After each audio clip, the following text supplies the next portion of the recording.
Hey, this is Lee Balcom. I've just gotten off the phone of a coaching session. It's about the third one this morning that we hit the same issue. And then I open up my emails and I've got somebody who is there saying the same thing.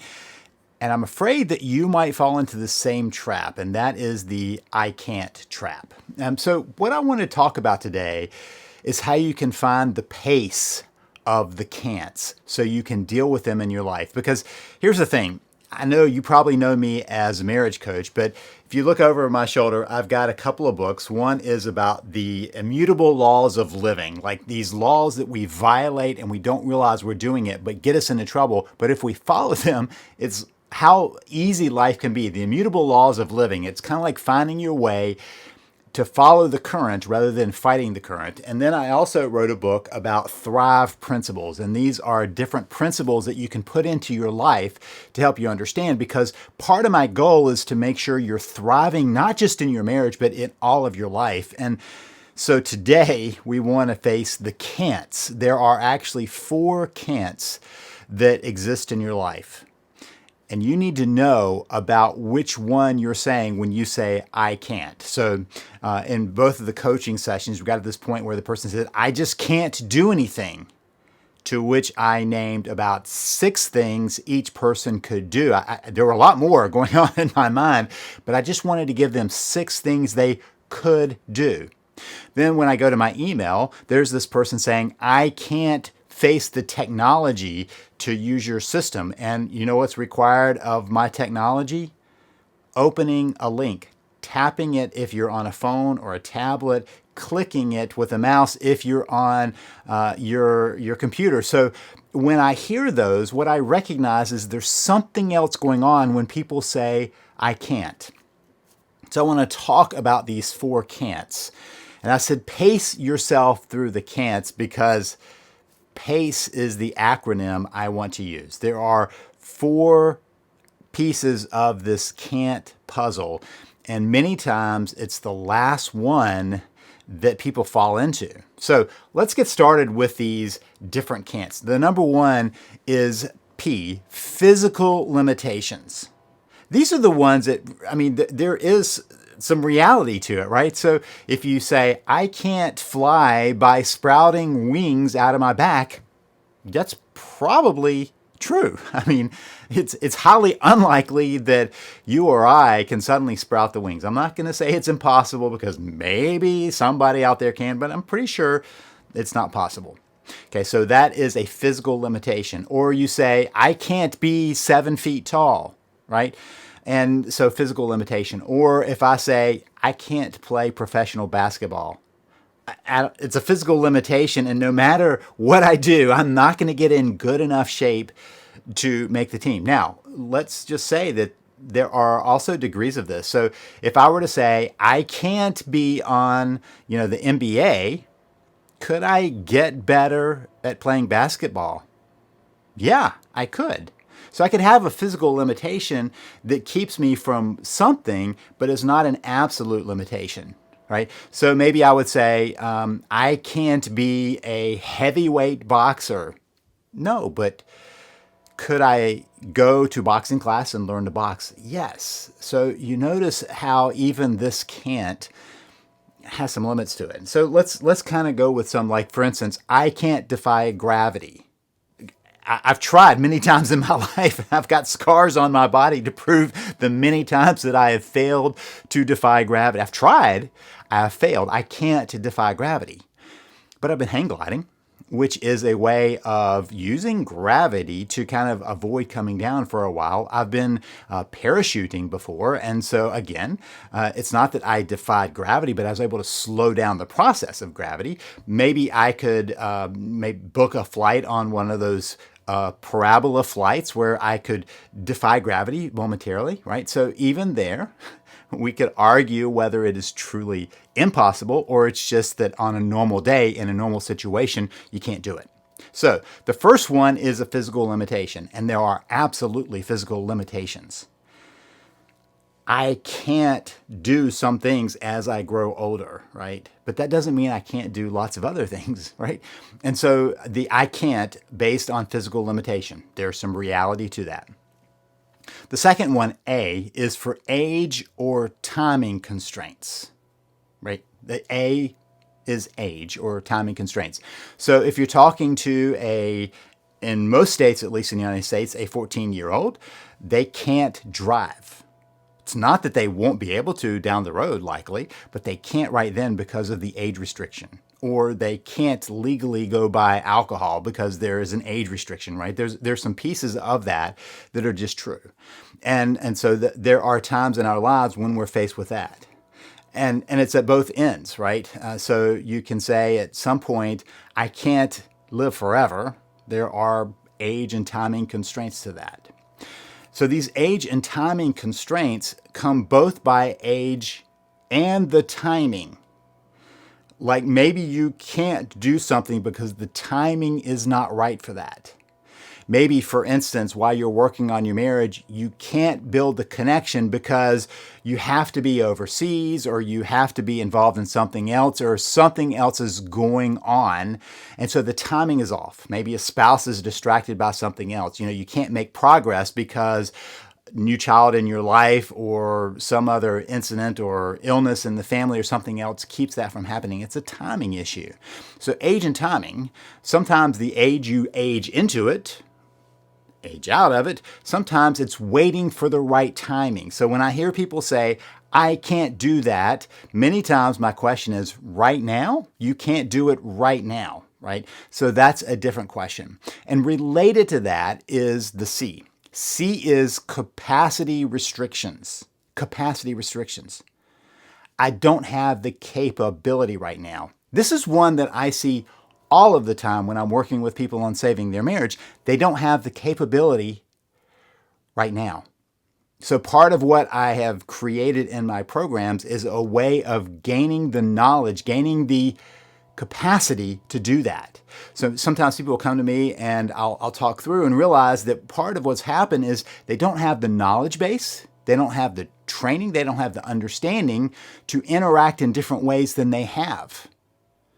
Just remember that people have limited capacity around relationships coming into them, mainly because we don't have a lot of experience. I say this to people all the time. When we get married, we have no capacity for being married. Let's say you've been married before and it ended.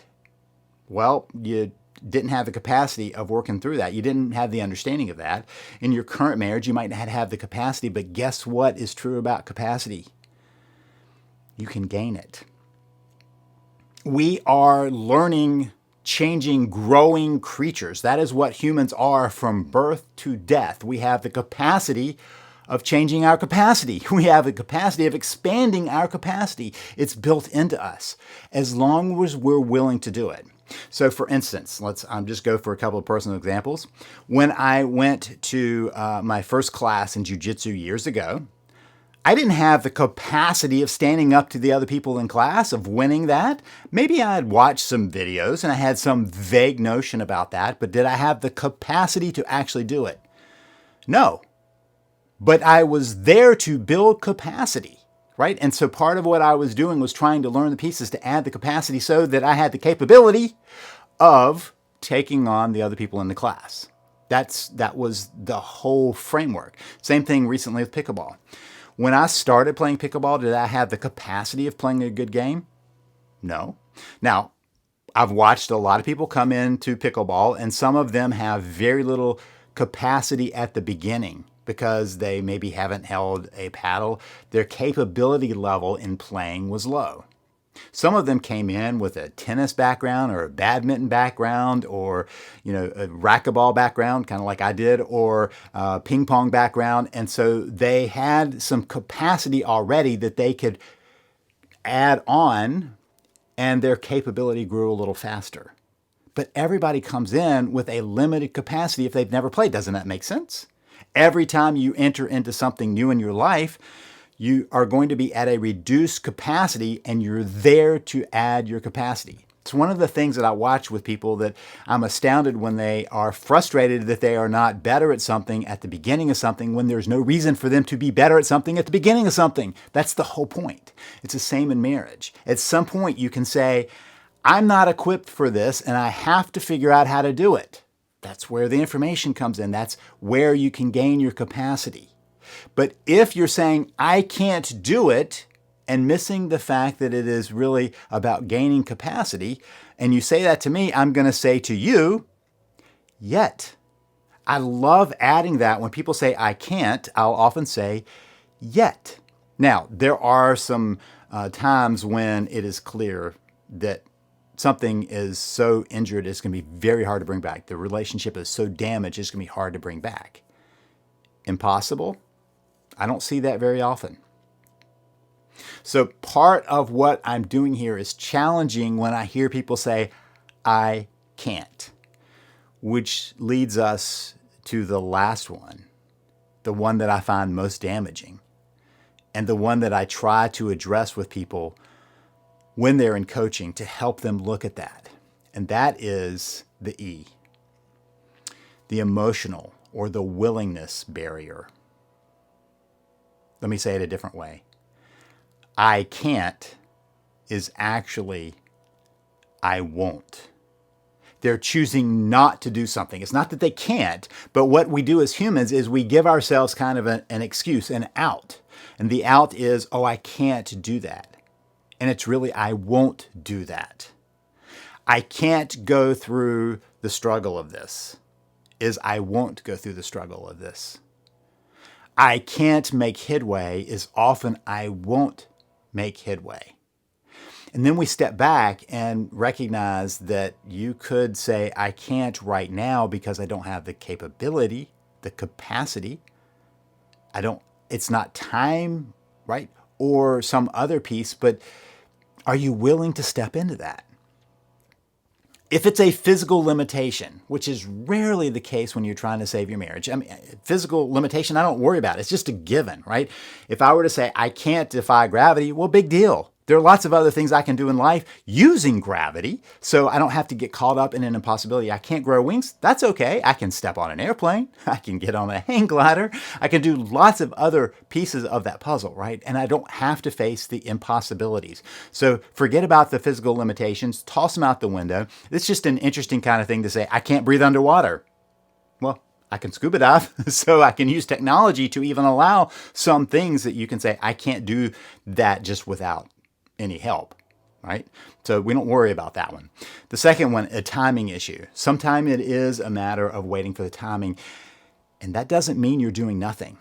It means in the time when the timing is off, you take the time to grow your capacity, right? So the next piece we challenge is our capacity restriction. If I don't know something, what do? I gather the information, I learn it, I work to master it. That is what I've been doing my life. That's what you've been doing your life. That's what we need to tap into. You have done this many times in your life. A baby cannot walk. They don't have the capacity until they have some age along the way, some timing that fits in, and their capacity gets to the point when they're capable of it. It's not that it was impossible for most. It's that it was a timing issue and a capacity issue. But as they get there, they naturally take that on. Unless someone says, you can't do that, and they sit on the floor and they go, I can't do that, and it's really, I want to do that. It's scary to get up. Humans do it as adults more often than kids do it. Adults will often say, I won't. And what they really mean is, I'm not going to take that on.